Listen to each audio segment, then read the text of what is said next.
Sejam todos muito bem-vindos à 17ª edição do Congresso Nacional de Meio Ambiente de Poços de Caldas. É com grande prazer que convidamos o professor Dr. Marcelo Bregagnoli para a palestra de abertura, Políticas e Investimentos em TDI, enfoque na área ambiental. O professor Dr. Marcelo Bregagnoli é técnico em agropecuária pelo IFSU de Minas, Campus Muzambinho, com formação em Ciências Agrárias pela UFRJ, mestre pela UFRJ e doutor pela Exalc. Atualmente, ocupa o cargo de reitor do IFSU de Minas. Seja muito bem-vindo e boa palestra. Muito bom dia a todos e todas. É uma satisfação estar aqui com vocês. Obrigado, Fabrício, pela introdução. E eu queria já de antemão agradecer a toda a comissão organizadora pela lembrança de meu nome, já parabenizando por esse grande evento. Eu estava comentando há pouco com o professor Kleber, o quanto que esse evento ele tomou uma dimensão nacional importante de relevância, se tornando referência realmente nacional nas discussões que versam sobre a questão do meio ambiente. E a gente começa, obviamente, nos perguntando de onde vem efetivamente o recurso para pesquisa, desenvolvimento e inovação, para tudo isso que a gente está vivenciando nesse momento, Então, a gente fazendo uma análise, eu vou passar várias situações, Brasil afora, e, logicamente, a gente consegue fazer uma análise do Brasil indo para o exterior, vendo o que está acontecendo, logicamente, mundo afora. E a gente verificando essa distribuição de recursos, destinado aí para as universidades, para as pesquisas que são efetivamente feitas, a gente verifica um maciço componente de recursos de origem federal, algumas contribuições que acontecem a nível local e estadual. Você tem participação de estados e município em algumas ocasiões, A indústria, ela passa a fazer parte desse rol de atuação. Às vezes chegam informações para nós aqui que a grande maioria da indústria, ela investe dentro das universidades em alguns países, Isso não é fato, Nessa pesquisa que eu acabei fazendo para essa apresentação, já tendo conhecimento do que acontecia anteriormente, a gente verifica que isso não é um fato, que realmente é evidenciado, porque a mão do Estado ela tem que estar presente sempre, Até em países chamados de economia aberta, os liberais, a gente verifica efetivamente que o Estado ele tem uma presença, lógico que com uma composição da matriz orçamentária, da origem de diversas fontes. É o caso dos Estados Unidos, tão anunciado, tanto que esse modelo americano ele não se adequou tanto à nossa realidade brasileira, não é algo muito utilizado. Tentaram fazer algumas investidas em relação a trazer a filosofia, por exemplo, do MIT, lá de Massachusetts, para cá, mas não foi tão bem sucedida, justamente por conta de uma outra conotação.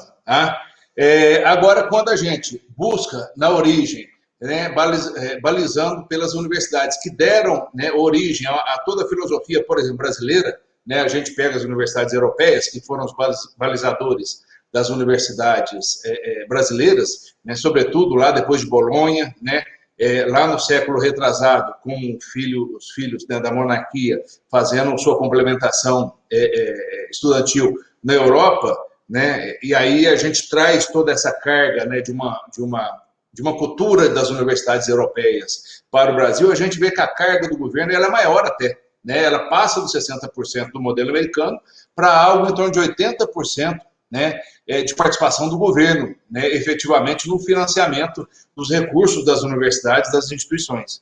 Então, a gente efetivamente verifica a mão do Estado, Nós vamos dar várias situações que, por exemplo, o modelo asiático, O modelo asiático, ele distancia um pouco disso, Nós não temos nada de modelo asiático no Brasil, Eu não conheço nenhuma instituição que baliza, que tem como norte as universidades asiáticas, mas a gente realmente verifica que a gente está muito mais próximo do modelo europeu, que é uma realidade efetiva nossa, do que outras realidades.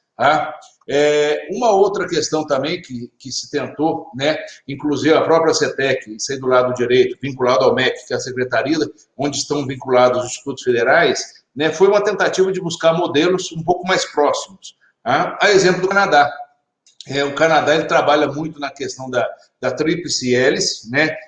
Para quem não conhece, né, o princípio da tríplice hélice, é aquele envolvimento do Estado, empresa e instituição, fomentando pesquisas direcionadas, né? Inclusive foi feito um manual de parceria, né, que fala justamente sobre a questão do ecossistema de empreendedorismo, da inovação. Foi uma tentativa bastante intensa, né, por parte da CETEC, né, da Secretaria vinculada ao MEC, né, sobretudo porque o Canadá ele tem um modelo de acelerador de inovação bastante interessante, voltado para pequenas e médias empresas. Né? Óbvio, né, dada a questão cultural, isso não se propagou de um modo tão efetivo. Nós vamos comentar à frente, né, nós conseguimos instalar alguns polos de inovação, por exemplo, né, vinculados à empresa brasileira de pesquisa e inovação industrial, que é a Embrapi, mas a gente não conseguiu avançar muito nessa pauta Brasil afora. Ainda existe uma resistência, e é o que a gente vai versar aqui sobre essa questão das resistências e também a questão cultural. Né? Nós temos que levar muito em conta essa questão. Né? Então, o modelo canadense, ele coloca que o fomento é muito parecido com o americano, né? Que é algo em torno de 55% a 60%, ele parte do Estado, e o restante, né? Ele tem origem em outras ações, como empresas privadas, né, municípios, né, organizações, e o Brasil, né, na figura abaixo, ela mostra essa tentativa de fazer essa interlocução para trazer a experiência deles para nós. Né?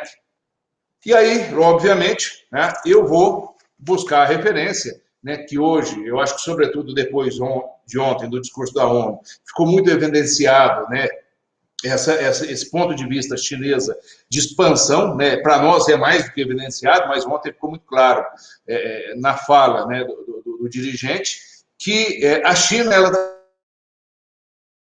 Né, e esse dado, inclusive, é um dado do jornal da USP, que a China ela entra basicamente com 40% a 55% dos recursos para pesquisas, tem origem nos recursos públicos. Né? Só tem uma observação a ser feita aí, né? Que a China ainda é um Estado socialista. Né? Ou seja, as empresas estão vinculadas ao governo. Então, tudo que entra, né, para fomento, para pesquisa, né, para extensão tecnológica, que tem origem nas empresas, tem a mão do Estado. Né? Tem a mão do Estado. Então, esse dado, inclusive, quando a gente olha isso, acha que a China, né, tem pouco investimento público em pesquisa, em si. Não. Na verdade, você tem as empresas que fazem parte de um componente estatal, e lógico, né, a China avançou muito nessa questão, nós vamos detalhar. Hoje, inclusive, esse do lado esquerdo é um infográfico que mostra a questão de patentes. Eles já ultrapassaram os Estados Unidos, que era o grande líder na questão de patente. Foi dada a agressividade que se deu lá na China, né, na busca de novos mercados, né, novas inovações. Até o pessoal brinca muito, né, se comenta, né, quem quer conhecer um pouco mais, né, de possibilidade para o futuro, aprenda o mandarim. Né? Eu me lembro muito bem da Olimpíada Brasileira de Agropecuária, a final que teve Machado, em 2013, se eu não me engano, 13 ou 14, né? Nós tínhamos 3 estudantes que falavam mandarim, né, que estavam fazendo a final da Olimpíada naquela ocasião. E tinha uma pessoa que foi lá palestrar, que era um representante de uma indústria farmacêutica ligada à parte veterinária, e falou, alguém sabe outra língua aqui? E eles levantaram a mão, mas qual é a língua que vocês sabem? Mandarim. Saíram da competição empregados, né, justamente dado esse mercado que a China tem buscado, né, tem sido de forma bastante até agressiva, né, então a gente fala justamente por quê. O próximo slide ele vai mostrar o porquê. Né?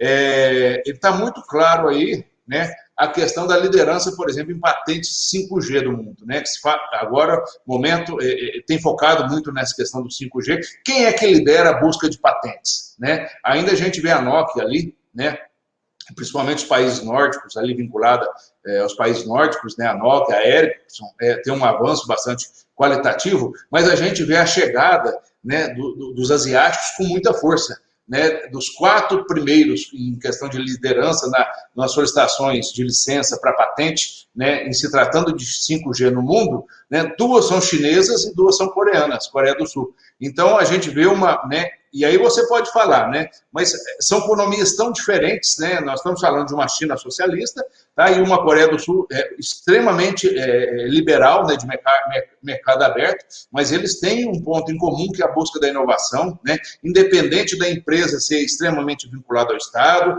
a outra ser vinculada a grupos, né, isso não depende, porque já está implantada a cultura da inovação. É isso que a gente vai bater muito aqui, né? A questão da cultura da inovação é algo que não se constrói do dia para a noite. Né? Não adianta vir políticas tentando forçar uma mudança, né, repentina, não. Isso se constrói paulatinamente, né? É uma cultura que ela é instalada, né, de modo lento. Tá? E o Brasil, tá? Ele, né, nessa história, ele nesse momento, a gente ficou um pouco, né, para trás. E eu vou comentar bastante nisso. Justamente até buscando a situação chinesa. Né? Poucos tempos atrás, né, nós não diferenciávamos muito da China nessa questão, né, e de alguns anos para cá, a coisa, né, se tornou um abismo de diferença. Por quê? Porque a China, a chamada Grande Revolução Econômica Chinesa, né, depois de Mao Tse-tung, né, a grande revolução que aconteceu na China é a Revolução Econômica. Né? E o pilar, né, os 3 pilares, muita gente duvida disso, né, mas hoje a gente está constatando que foi justamente a questão do investimento em educação, ciência e tecnologia. Tá? Só para citar um exemplo, né, já em 2016, o maior investimento em pesquisa e desenvolvimento, né, em relação ao PIB, tá, praticamente foi da China, né, e naquele ano, né, 15% dos trabalhos referenciados no mundo, né, dentro da Science Citation, uma indexadora, uma base, né, já ocupava o 2º lugar mundial. Então, veja como que é um investimento. Né? Em 2018, né, a China teve 8 milhões de formandos. Vejam o capital humano que eles têm dentro daquele país. Né? E aí, essa observação, quer dizer, para esses 8 milhões de formandos, né, 8 milhões e 200 mil formandos, não faltou pesquisa, recurso para pesquisa, né? Não faltou recurso para ensino, né? Inclusive, né, já comentei isso, mas só reforçando essa informação abaixo, que o número de patentes, por exemplo, industriais da China já superou a dos Estados Unidos. Né? Isso sem contar que hoje a China ela tem um reconhecimento extremamente louvável, né, e forte na parte, por exemplo, de aeronáutica, na parte de informática, nem precisa dizer, né? A questão de mídia social, a questão de trens de alta velocidade, a China hoje é referenciada nessa questão tecnológica, mobilidade urbana e, inclusive, energias renováveis. Até nesse item, né, o Brasil ele sofre muito com isso, a gente tem feito um investimento muito maciço para a aquisição de placas fotovoltaicas, depois eu vou poder comentar um pouco sobre isso, e a gente hoje tem um processo que emperra nessa aquisição, porque o material, praticamente 90%, do material que está vindo para nós, ele é chinês, tá? Ele é chinês. Então, a gente verifica que existe essa tecnologia concentrada na China, né? Sobretudo hoje com a alta do dólar, a aquisição dessas placas, ela dificultou ainda mais, né? Hoje a diferença cambial está bom para o exportador, né? Então, realmente, o agronegócio não tem que queixar. Mas para quem está importando, né, e é o nosso caso que a gente quer construir uma base pautada em energias limpas, né, e a gente depende dessa importação hoje, infelizmente, porque no passado nós não investimos em tecnologia, a gente vai sofrer muito. Né? Então, a gente praticamente hoje sofre muito com isso. E justamente para corroborar aquilo que eu disse há pouco, né, que a China, até poucos anos atrás, ela se encontrava em uma situação muito parecida com o Brasil, isso aí é um gráfico que mostra a evolução do investimento em pesquisa e desenvolvimento. Isso aí é 2016, ele finda em 2018, a curva já cruza, a China ela passa os Estados Unidos em investimento em pesquisa e desenvolvimento, mas lá atrás, nos inícios dos anos 2000, a diferença nossa, né, Brasil, Israel, né, estamos pegando 2 países aí similares em termos de investimento, da China não era tão diferenciada assim, quando se comparado, por exemplo, aos Estados Unidos, né, que já vinha numa curva bastante ampla de diferença em relação aos demais. Né? Então, o que é isso, gente? É visão logística, de aplicação dos investimentos, né? É visão de futuro, e é o que foi feito lá, e muitas vezes a gente percebe que aqui se tentou até em um certo momento, mas que agora, efetivamente, a gente não tem muita esperança de que se intensifique. Tá? Bom, justamente nesse sentido, para a gente sair um pouco, né, desse comentário somente da China, né, mas é a China que se destaca? Não. Se a gente pegar um exemplo, né, bem prático aí, de robôs industriais. O que são robôs industriais? São parâmetros que a gente pode dar como balizadores, como instrumentos de inovação. Tá? Olha a concentração, né, de valores, né, correntes nesse tipo de ação, em 10 anos, de 2005 a 2015, que se concentra, por exemplo, na Coreia e no Japão. Né? Então, os tigres asiáticos, né, eu deixo aqui somente falar da China para falar de tigre asiático, eles estão muito à frente, né, nessa questão de inovação, né, de visão de mercado, comparativamente a nós. Por isso que qualquer analogia de modelo, né, sendo implementado no Brasil, ele tem que ser muito bem refletido, né, muito bem discutido, porque uma realidade lá, ela é muito diferente da realidade aqui. Tá? Pois bem, e aonde que eu quero chegar com isso tudo? Né? Eu acho que existem outros índices que a gente poderia usar como um parâmetro, né, melhor qualificável quando se fala nessa questão de inovação. Né? E a gente já começa aí, por exemplo, com esse parâmetro, tá? Que é um parâmetro elaborado pela Bloomberg, tá? Americana, inclusive, tá? A destacar isso, é uma americana, justamente indo ao encontro daquela pergunta, né? Será que só inovação resolve tudo? Não, só inovação não resolve tudo. Né? Para que uma instituição, para que um país ele se desenvolva, inclusive esse índice, ele é a classificação do país, tá? Ele tem que ter outros tipos de investimento, né? Eles têm que ter uma outra classificação. Então, a gente começa lá por esse índice, né, de inovação. Por exemplo, ele coloca lá, são vários parâmetros analisados, tá? Mas 7 categorias se destacam. E a gente vai detalhar, por exemplo, elas aqui. Por exemplo, investimento em P&D, né? Pesquisa e desenvolvimento. Comentamos tanto da China, mas o país que tem uma liderança, né, até hoje, que vem investindo de modo contínuo, por exemplo, a Coreia do Sul, né? São mais de 70 bilhões de dólares investidos anualmente, né? E em proporção ao PIB, né, é o maior investimento do mundo. Em valor bruto, é a China. Tá? Em valor bruto, podemos dizer que o maior investimento é a China. Tá? Mas em proporção ao PIB do país, é a Coreia do Sul. É 4,3% praticamente do PIB. Né? Então, o parâmetro Bloomberg, né, que fala desse índice mundial de inovação, ele leva esse investimento em P&D, leva em consideração, por exemplo, o registro de patentes. Nisso, né, numa análise internacional, os Estados Unidos ainda tem uma liderança bem considerável, né? A China ela acaba ultrapassando nesse momento, mas ela tem uma liderança considerável, então estou colocando destaques aí, sobretudo na questão da inteligência artificial, tá? Investimento em educação superior, e aí aparece Singapura, né? Fazendo um investimento de 20% do orçamento anual, do PIB, né, do seu orçamento, por exemplo, em educação superior. Tá? Os Estados Unidos, só para ter uma comparação, investe somente 2%. Né? Dos outros parâmetros que fazem a composição desse chamado ranking, né, nós vamos comentar sobre ranking, a importância de ranquear para servir como parâmetro daqui a pouco, tá? Entra o chamado valor agregado da indústria. Né? E aí entra um país que às vezes a gente pouco escuta falar, né, mas ele tem um destaque internacional bastante interessante, e aí eu já aproveito para falar tanto de um quanto de outro, que é o valor agregado da indústria quanto da produtividade, a Irlanda. Né? Nos últimos anos, a Irlanda fez uma forma de atratividade muito grande para a indústria, né? Tanto que qual que é a preocupação hoje, né, realmente, do Reino Unido, né, da Grã-Bretanha, é a questão do Brexit, né, de ter essa diferença muito grande, porque a Irlanda hoje concentra muitas indústrias multinacionais. Né? Então, é um país que se destaca muito nessa questão do relacionamento com a indústria.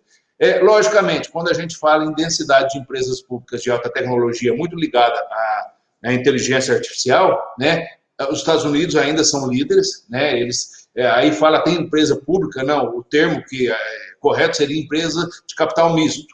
É uma empresa que ela é pública, mas que tem participação do governo, né? E o último item colocado nessa chamado Índice Mundial de Inovação seria a chamada concentração de pesquisadores, né? Quantidade de pessoas realmente capacitadas, sobretudo incluindo doutorado, né? E aí, por exemplo, a Dinamarca se destaca.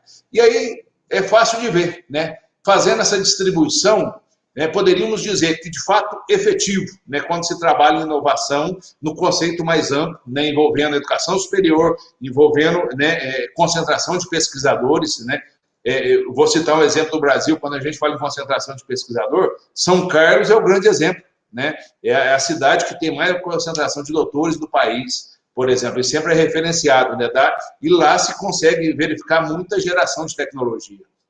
E aí a gente vai justamente no ranking. E aí é surpresa, porque não só não aparece a China, mas também a gente vê países que a gente acha que não teria tanta importância, como, por exemplo, como Singapura, né?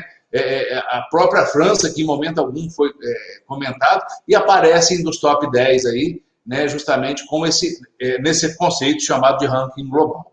Tá? Bom, já que eu comentei sobre isso, trazendo um pouco para a nossa temática, né, de sustentabilidade, eu acho que o Congresso, quando ele traz essa questão da temática também desse ano de sustentabilidade, né, ele é um parâmetro que ele é contínuo no Congresso do Meio Ambiente, tá? Mas a gente tem que reportar e fazer algumas reflexões sobre a questão. Tá?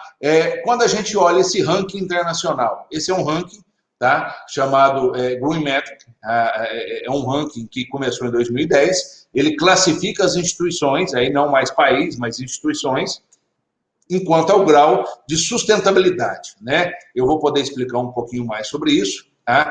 Que é um parâmetro interessante para quem nos acompanha de outras instituições.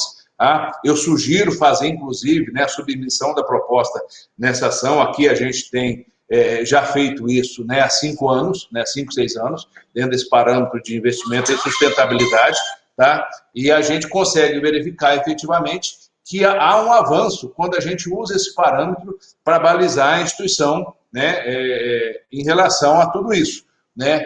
Então, a gente vê que mesmo tendo os países asiáticos como, né, destaque na inovação, mas quando a gente vai para a sustentabilidade, a gente vê uma tradição sendo mantida, né? A gente vê países da Europa, né, universidades da Europa, né? Quem que não conhece Wageningen, na Holanda, é uma das universidades de maior grau de sustentabilidade, né? Eu recomendo conhecer, porque é uma universidade totalmente diferenciada das demais, né? Você tem aí Oxford, né? Davis, na Califórnia. Então, a gente não vê uma inclusão nesse quadro, por exemplo, das instituições asiáticas, né? Nesse momento, então, a gente faz uma análise, né? Inovação nem sempre quer dizer que há uma resposta, por exemplo, diretamente relacionada com sustentabilidade, né? Existe uma discussão nesse sentido que nem sempre a gente, focando para um lado, você ganha do outro. Tá? E olha que quem faz esse parâmetro, né, do Green Metric é uma universidade da Indonésia, tá, que fica justamente na Ásia. Tá? Bom,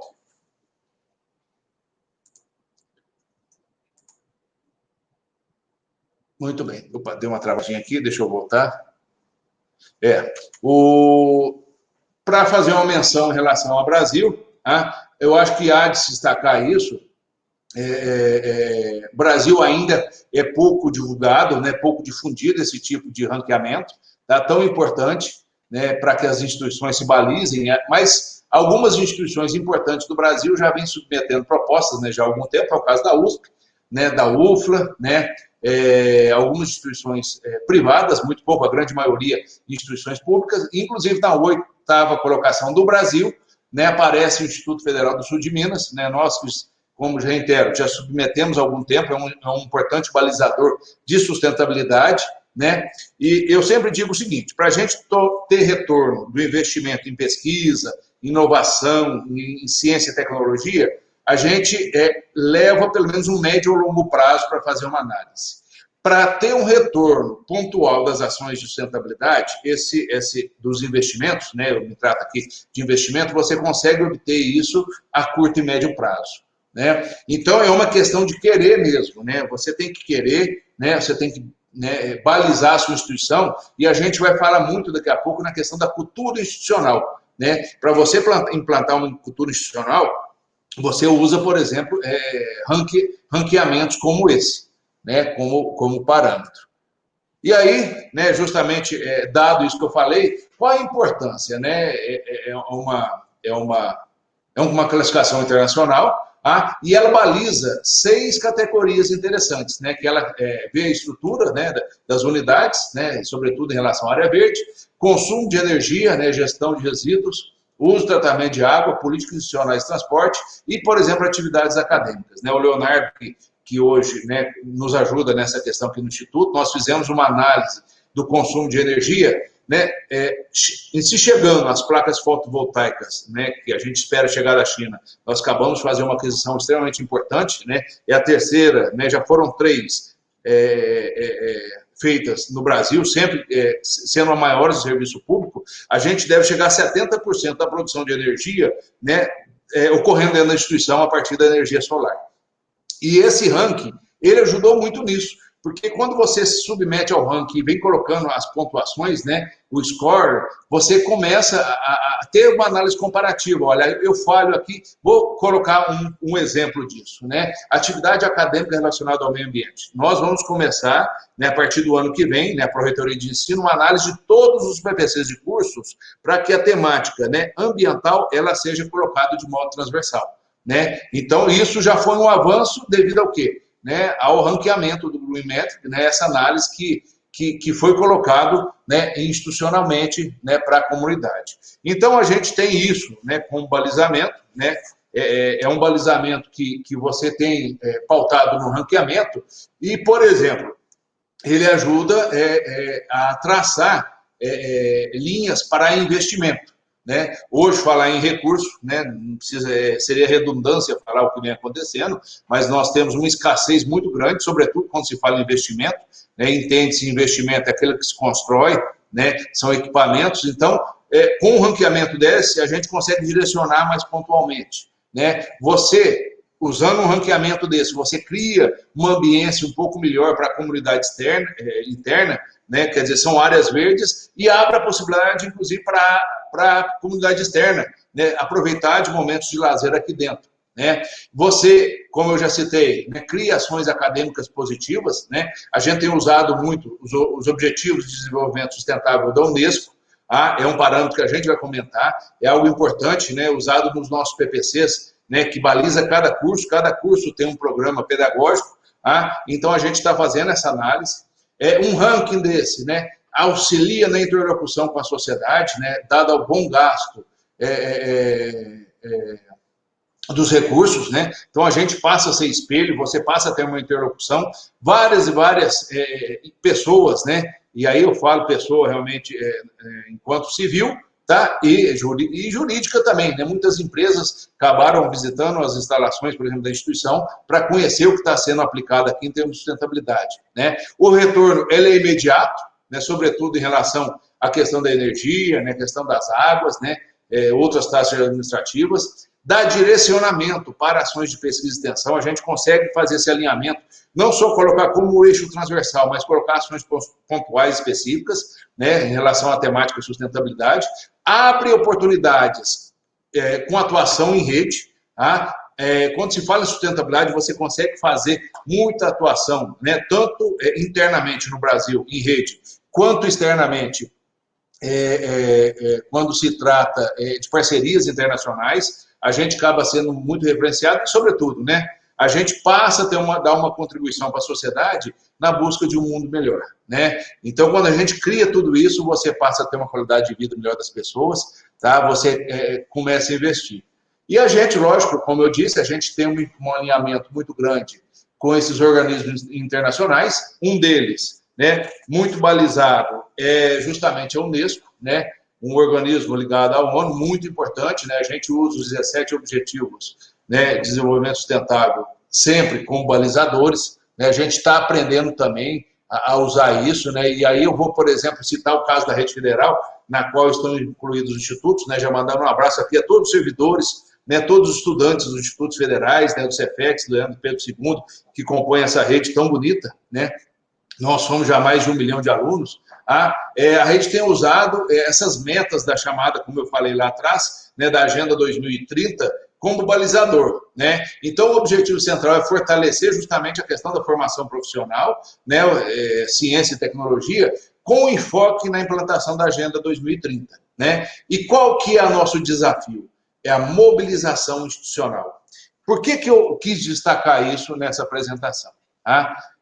Nada vai para frente, nada funciona se apenas a gestão incorporar isso. Né? De repente, você tem algum alinhamento, né, de pensamento de alguns grupos, a comunidade ela tem que sentir essa mobilização institucional, ela tem que fazer, ela tem que ter aquele sentimento que a gente chama de sentimento de pertencimento. Né? Olha, então a instituição ela tem essa visão pautada na sustentabilidade porque tem um retorno, porque tem um ganho institucional, porque tem um viés ali com a sociedade. É isso, ela tem que sentir isso, porque é lá na ponta, é lá na base que isso vai acontecer. Né? Nós gerenciamos, mas é o servidor ali no dia a dia. Né? Eu já vi muitas e muitas fotos, já fui convidado várias vezes, né? O próprio Claudio Almir, Generci, me convidando para plantar árvores lá, é lá que vai acontecer a diferença, né? E lógico, né, vai além dessa questão, né? Vai toda uma questão estrutural, mas também, por outro lado, se o gestor não quiser, dificilmente será implantada a filosofia de sustentabilidade, né? A gente conhece outras instituições que existem, até organizações internas bastante interessantes, mas quando a gestão central ela não incorpora isso, não se avança nas pautas, tá? E aí, obviamente, né, dentro da rede federal, eu queria destacar, por exemplo, né, a quantidade de eixos temáticos que tem uma relação direta, né, com essa linha de atuação sustentável. Né? Quando se fala em desenvolvimento sustentável, tá, passando por todo o envolvimento que você tem das pessoas, né, da questão do avanço, né, da qualidade de vida, né, olha a quantidade de temática, isso aí eu peguei só um exemplo da rede federal, mas que teriam e tem, né, relações, um relacionamento direto, né, com essa temática. Muito bem, passando um a um, né, dos 17 itens dos Objetivos de Desenvolvimento Sustentável, bem rapidamente, isso aqui cabe em outra palestra, inclusive, né, porque minha temática central aqui, eu vou focar, né, eu tenho que focar aqui na questão dos investimentos, né, que eu fui desafiado, mas só para dizer o quanto que é importante para balizamento, né, isso aí são as metas dadas pelo Unesco, né, então lá se fala em garantir direitos em recursos, tecnologia e propriedade, né, lá se fala, por exemplo, né, em questão de dobrar a produtividade agrícola. Gente, nós não vamos aumentar a produtividade agrícola, né, fazendo o que historicamente foi feito nesse país, né, desmatando, né, abrindo novas áreas. O investimento tem que ser em tecnologia, né, justamente até porque, para atender o do item 2.4, tem que se preservar as matas, né, porque está justamente a questão da manutenção da diversidade genética. Então, o investimento ele tem que ser em aumento de produtividade, não em detrimento à questão ambiental. Isso tem que ficar muito claro. Não adianta, né, elevar os parâmetros do negócio, sendo que a parte ambiental é atacada. Não, os dois têm que caminhar junto. Inclusive, né, a gente escuta isso de modo bastante constante, né, que existe hoje um enfrentamento, toda essa imagem negativa, né, que o país tem hoje em relação à parte ambiental, ela interfere na parte econômica. Né, mercados serão fechados, já estão sendo fechados para exportação. Eu disse há pouco, né, que está um momento muito bom para exportar, para importar nem tanto. Né, para importar está muito ruim com essa questão da diferença cambial do dólar. Mas para exportação, mas assim, o que adianta ter toda essa condição se a gente não tem mercado? E quem cobra quer o respeito ao meio ambiente. Isso é importante demais de ser analisado nesse momento. E um outro item muito analisado aí pela Unesco, né? Eu coloquei FAO aqui também, porque a FAO também participa disso, é o investimento em pesquisa e extensão. Né? Então, nós temos, por exemplo, além da questão de vários programas governamentais de apoio, né, para erradicar a fome, né, nós temos várias ações, mas a gente também tem, né, investimento em pesquisa, em tecnologia, né, que é possível de ser feito dentro das instituições. Tá? O item 4, tá, quando se trata de educação de qualidade, ele é referência para nós, né? Porque ele pauta justamente na capacitação, olha lá, para desenvolvimento sustentável, né? Associa com o empreendedorismo, com a difusão da educação técnica e profissional. Então, o item 4 é o item voltado para nós, né, instituições de ensino, diretamente. Né? Isso é muito importante de ser abordado numa análise. A Unesco também aponta lá no item 6, né, dos ODS, a questão da melhoria e reciclagem. O item 6 é todo voltado para a questão do fornecimento de água potável e saneamento. Tá? E para isso, né, eu cito o exemplo que ocorre dentro da nossa instituição, dentro do UFSU de Minas, né, nós já estamos chegando quase a 1 milhão de capacidade de recepção de água para uso e reuso. Tá? São diversos reservatórios que têm, reitero, serve como exemplo à sociedade, mas o objetivo central é fazer com que a água realmente seja aproveitada no próprio local. Então, a gente já está chegando quase a 1 milhão de reservatórios de litros, né, em termos de capacidade de reservatório. Né? Então, anualmente, a gente, né, fazendo uma conta, deve passar em muito, né, pela água que passa lá, né, pela ciclagem, de 10 milhões de litros, né, só com essa quantidade que a gente já tem hoje. Se fala muito também dentro do ODS, né, dos Objetivos de Desenvolvimento Sustentável, a questão das pesquisas de tecnologia e energia limpa. A gente tem começado agora, enquanto outros países lá atrás, né, investiram de modo bastante intenso, né, nós estamos começando agora. Né, infelizmente, nós temos um delay muito grande, né, porque a gente poderia estar à frente. Né, se fala muito, o Brasil é o país do sol. Né, a gente tem sol aqui praticamente em todas as regiões do país, né, sempre. E aí, eu tenho que destacar uma ação, né, que foi feita na instituição e ela se estendeu para outros órgãos.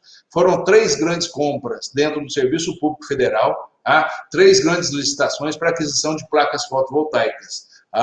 É um exemplo, nós temos que investir, é uma pena, aí vem o lado da inovação, que tudo isso nós estamos comprando da onde? Né, de fora, 97% vindo da China. Né?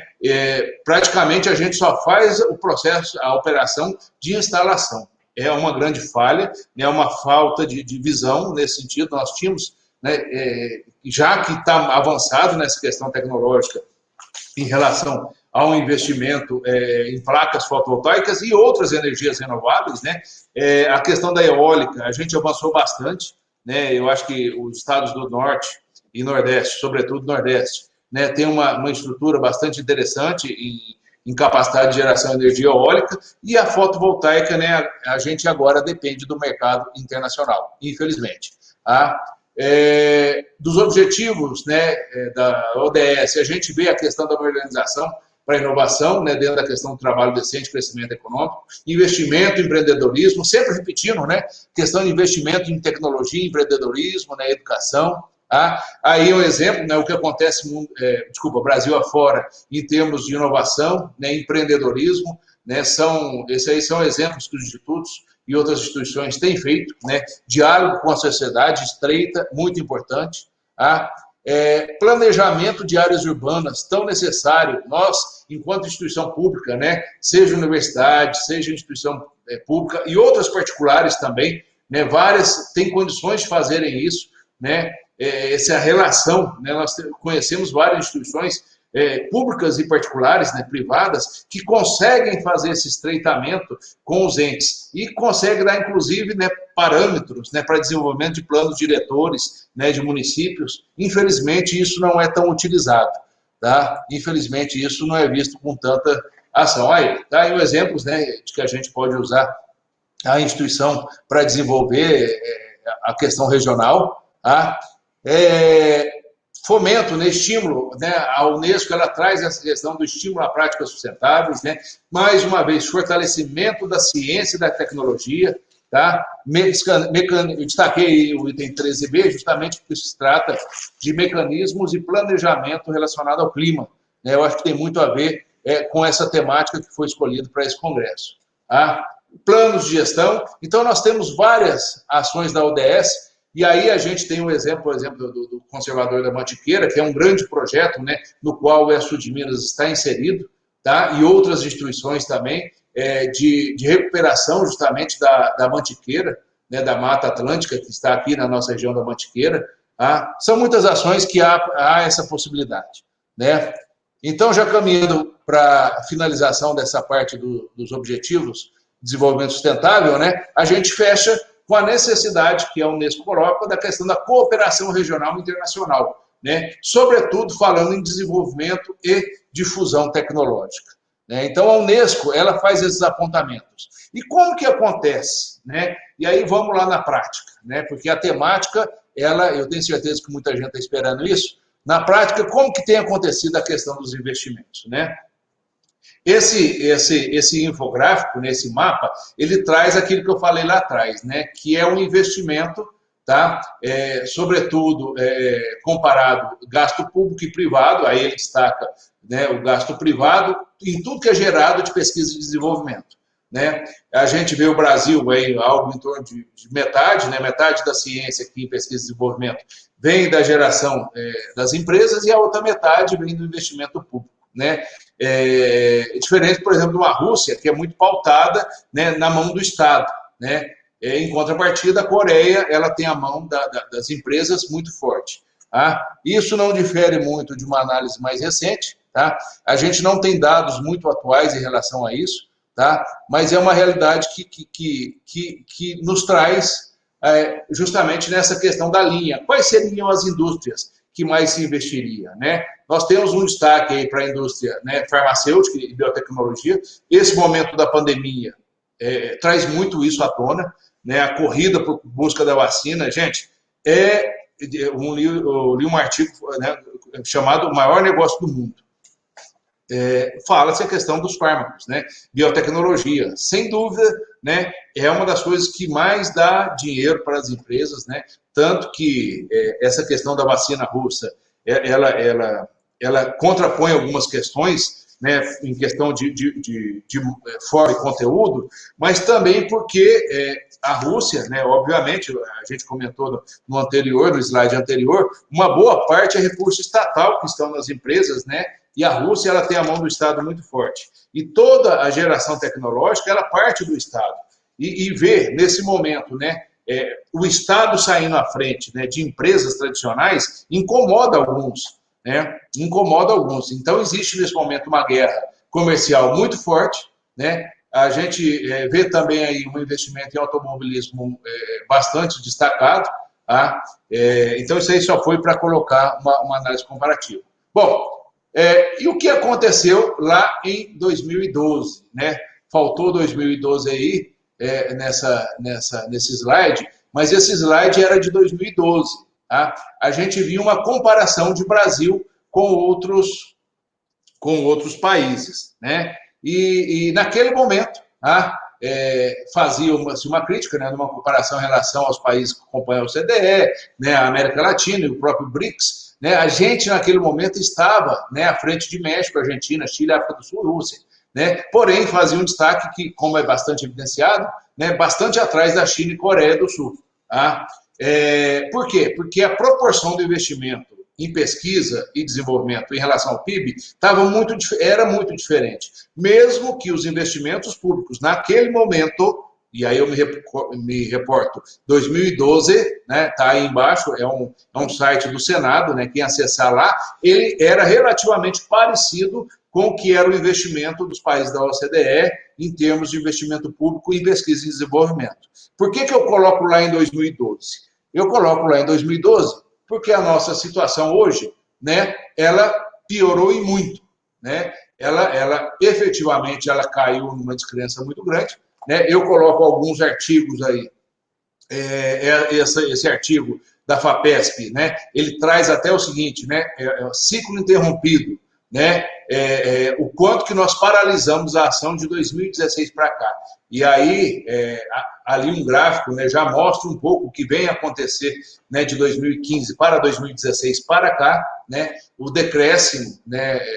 Inclusive ali do lado direito acima, né, essa questão do investimento PDI não surtir efeito no Brasil é de uma auditoria independente, né, fala inclusive que o recurso que foi usado, né, dada essa questão cultural, há uma desconfiança muito grande de ambas partes, né, tanto do lado do empresariado, quanto do lado da instituição, né, quanto do lado do Estado também, nessa questão do tripartite, né, o que é fácil lá no Canadá, o que é relativamente cultural lá na Ásia, para nós, Brasil, não é uma cultura instalada. E para piorar, né, o próprio pesquisador, né, o Ricardo Galvão, ele fala da questão da falta de aplicação prática que está tendo, por exemplo, os recursos. Esse artigo de baixo aí é um artigo de 2019, né, que o Ricardo Galvão, quem não recorda dele, ele é o ex-diretor do INPE, né, que fez uma crítica, né? Nesse momento o governo brasileiro quer fazer uma aquisição de um novo sistema,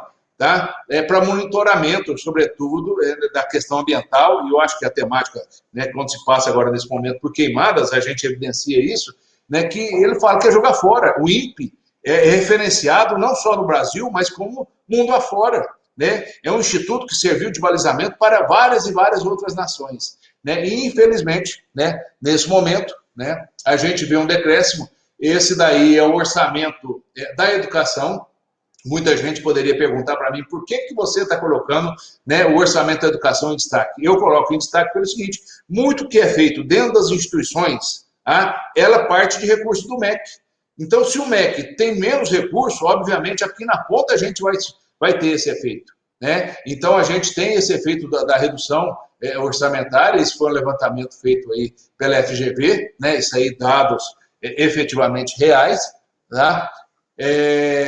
Esse outro gráfico, né, que é feito lá pelo Jornal da USP, até 2018. Vejam ali o pico que eu falei para vocês, de 2014, 2015, né, que a gente começa a ter uma redução considerável, né, dos recursos que são destinados. Por exemplo, o lado esquerdo lá é o que vai para CNPq, CAPES, né, FINEP, e do lado direito, né, pontualmente, o que vai para fomento de bolsa, né, bolsa e fomento. Então, a gente vê um decréscimo muito acentuado. Inclusive, né, o momento é o seguinte, né? Uma projeção do que é 2020 é difícil de ser feita. Porque, vejam bem, nós temos dados até 2018. Os dados de 2019 estão sendo processados agora, né? Então, funciona assim, a gente sempre tem um delay de 2 anos, quando se fala em relação ao investimento público, do que realmente aconteceu. Tá? E eu busquei inclusive a dado do IPEA, né?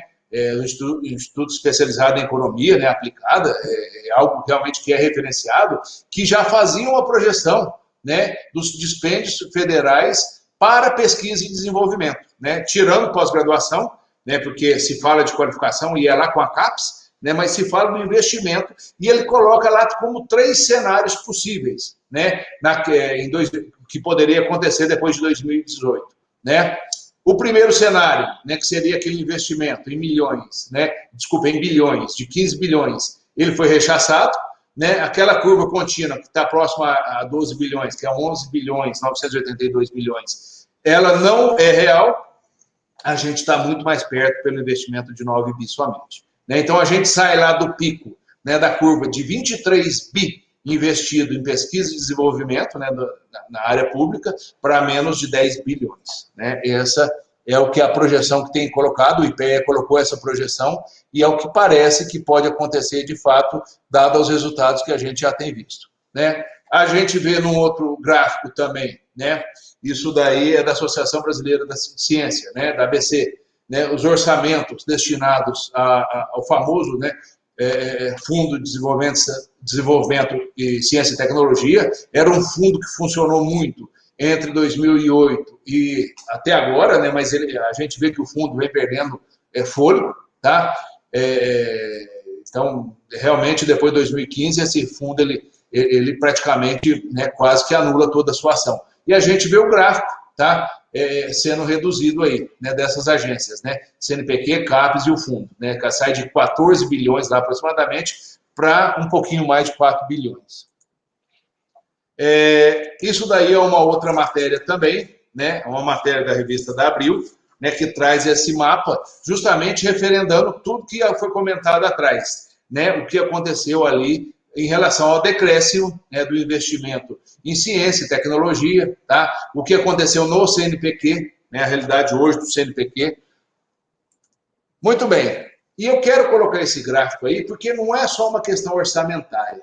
Tá? Nesse momento, a gente vem decrescendo também o gráfico de cima lá, que traz a questão do quantitativo de servidores públicos federais, ele vai até 2017 somente.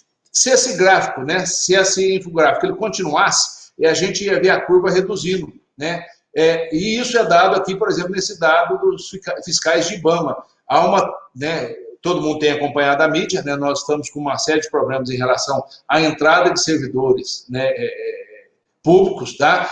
Se aumentou muito, até lá pelo gráfico é possível ver o quantitativo de servidores municipais, né, que quando se fala do aumento de servidor, aumentou muito o servidor público municipal, né, mas federal, né, e estadual, numa menor medida, se aumentou muito pouco, né? E é quem efetivamente vai fazer as políticas. Quando se fala em aplicar as políticas que são efetivadas, né, aplicar as questões que são feitas, quem faz isso é o agente público, né? E se a gente não tem agente público, né, com essa redução de pessoal, logicamente as políticas não serão efetivadas, né? Não adianta a gente ter uma lei extremamente avançada, eu acho que a gente avançou muito, sim, né, na questão da legislação, a gente tem até uma lei que referência mundo afora, a gente tem comentado, né, com outros países. Eu tive um webinar semana passada com a Colômbia e eles assustam quando vê números como que tem acontecido no Brasil, né, das queimadas, e pergunta, né, o que acontece? Acontece que a gente não tem gente para fiscalizar, né? Falta o aparato efetivamente lá na ponta, né? E eu quero trazer alguns números da nossa rede federal justamente para dizer o que pode acontecer efetivamente, né? Hoje, nós temos mais de 11 mil projetos na rede federal, que engloba, reitero, os institutos federais e o Cefet e o Colégio Pedro II, sendo executados. São mais de 7 mil projetos de extensão, já obtemos mais de 400 patentes. Gente, obviamente, se a gente faz, eu vou falar daqui a pouco dessa relação com o setor produtivo, né, de opções, mas se a gente não tiver gente na ponta e não tiver recurso, tudo isso vai cair, né? Então a gente vê essa atuação, Brasil afora, que ela pode ser reduzida, né? E aqui eu falo de uma opção que aconteceu, né, bastante interessante, que foi o marco legal, né, o marco de ciência e tecnologia, balizado em várias leis, né, que deram esse chamado marco, que o objetivo central é o quê? É criar um ambiente favorável para o desenvolvimento de pesquisa, né, inovação. Nessa conjuntura, você tem origem aos polos de inovação. Esses polos de inovação foram marcos. Gente, eles fazem parte de um processo. Não adianta achar que polo de inovação vai solucionar o problema de ciência, de pesquisa, né, de tecnologia, de determinado arranjo produtivo, porque não vai. Ele tem que fazer parte de uma cadeia maior. Né? Nós vamos comentar aqui, vou até citar o exemplo do Instituto Federal Fluminense, né, mandando um abraço para o meu amigo Rogério Atem, que me mandou todo o material, tá, do polo deles, que é voltado para a área ambiental, vocês vão ver isso. Eles fazem parte de um ecossistema, né, chamado Ecossistema de Desenvolvimento de Inovação. Então, os polos, ele vem justamente com essa pegada, né, para apoiar os arranjos produtivos locais, né, sobretudo na pegada social e econômica, né, sempre associada. Né, e ela estimula justamente essa questão da cooperação e interação. Tá? E eu me referencio aqui muito aos polos, partindo da Lei do Bem. Essa Lei do Bem é uma lei lá de 2005, muito bem realizada, né, que ela concede incentivos fiscais a empresas. Foi a primeira, né, efetivamente, né, para que possam desenvolver atividades de projeto tecnológico no território nacional. Eu sugiro a todos vocês, né, que façam uma análise dessa Lei do Bem. É possível fazer bastante desenvolvimento de projetos partindo dela, usando ela como premissa, pegando empresas sérias aí, para que se possa fazer esse trabalho de desenvolvimento. E, logicamente, um polo, ele tem isso que eu falei, que é apoiar o setor produtivo, né? Ele oferece serviços e, sobretudo, dissemina conhecimentos. Esses são os exemplos que nós temos de polo, tá? Dentro da rede federal somente, né? São polos vinculados à Embrapi. E aqui eu quero, né, pontualmente, uma vez que meu tempo já está por terminar, focar no polo Embrapi, que é uma irmã nossa, né, lá do Instituto Federal Fluminense, né? Nós também temos um polo de inovação, ele é voltado para a agroindústria do café. Então, cada instituição, ela foca em uma temática que tem mais relacionamento com o arranjo produtivo. E vejam vocês como que é o polo da Embrapi, lá do Rogério Atem, né, que coordena. Ele foca na questão da eficiência energética, na fontes renováveis, né, a questão dos resíduos, tá? E a questão hídrica. Essas são as chamadas 3 temáticas centrais. Todo polo ele tem que ter a chamada temática central, né? Mas ele pode ampliar a sua atuação. É o que eu vou comentar aqui para vocês, né? O foco dele é tecnologia limpa. E ele vai trabalhando, né, os projetos. Olha, isso daí foram os projetos concluídos até agora dentro do polo. Vejam a relação com a nossa área ambiental, né? Vejam o quanto tem de projetos que podem ser desenvolvidos. Qualquer um de vocês podem estar fazendo, né? Associação, por exemplo, com um polo, né? Com um polo de inovação. No caso aqui, eu estou destacando um polo que tem essa relação com o meio ambiente, para organizar projetos em conjunto. Tá? Vejam aqui, isso aí tudo foi produto gerado lá do desenvolvimento do polo, né? O Rogério nos encaminhou essas fotos, tá? São produtos tecnológicos, sempre, gente. Um projeto ele tem que gerar ou um serviço, ou um processo, ou um produto. Essa é a premissa de um polo de inovação. Né? Então, a gente está vendo aí, bem visualmente, um produto, né, sendo efetivado. Olha, os projetos em andamentos, né, bastante interessantes, né, relacionados com biogás, barragem, né, aproveitamento da eficiência hidroenergética. Né? Então, vejam, o polo Embrapi, como eu falei há pouco, ele está, né, um polo de inovação, ele está dentro de um chamado ecossistema de inovação. O pessoal tem que entender isso. Né? Não adianta falar que eu sou, né, uma unidade isolada, não. Nós trabalhamos hoje, né, dentro do conceito de cooperação. Então, é isso. O ecossistema ele tem que ser mais forte que o próprio polo.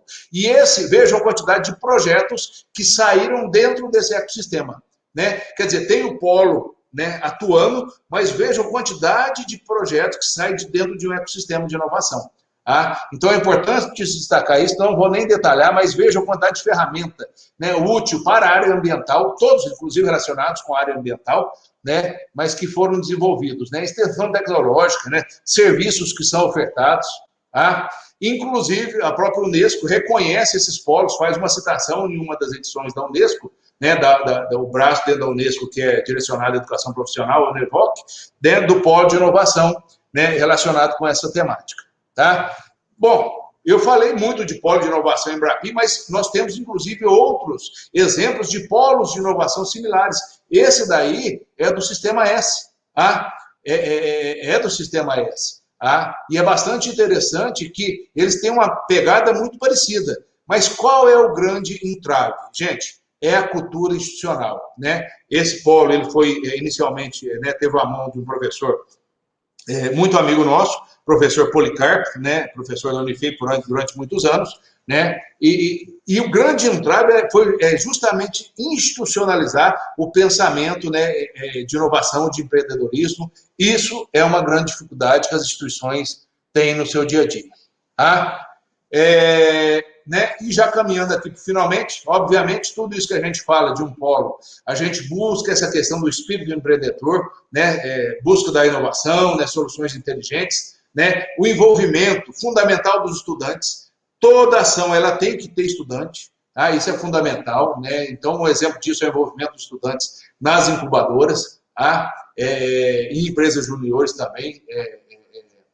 Nós temos esse processo de envolvimento. Tá? E, lógico, nós não podemos achar que o Brasil é único no mundo. Nós temos que estar do lado de bons entes. Esse é o exemplo, né, que a rede ela tem uma associação com vários entes, né, importantes, e, inclusive, ela cria uma estratégia de intercâmbio. Quando a gente traz, né, uma tecnologia de outro país, né, um intercâmbio de conhecimento com outras nações, né, a gente tem um referencial, isso é bastante interessante. Né, e a gente faz bastante isso de modo bastante intenso, né, por isso que eu acho que essa interlocução ela é extremamente interessante. Né? E, obviamente, né, eu sei que a temática é bastante extensa, né? Poderíamos estar falando aqui de várias temáticas relacionadas a essa questão de investimento e políticas voltado para desenvolvimento e pesquisa, né, e inovação. Tentei dar um foco aí, sobretudo, na área ambiental, né, tentando puxar um pouco essa questão da área ambiental. Espero ter contribuído e, mais uma vez, reiterando o agradecimento, o convite, tá, da comissão organizadora e deixar aqui minha consideração, realmente, por esse evento, que eu tenho uma consideração muito grande. Tá? Um abraço a todos, né, e vou deixar aqui com a organização do evento.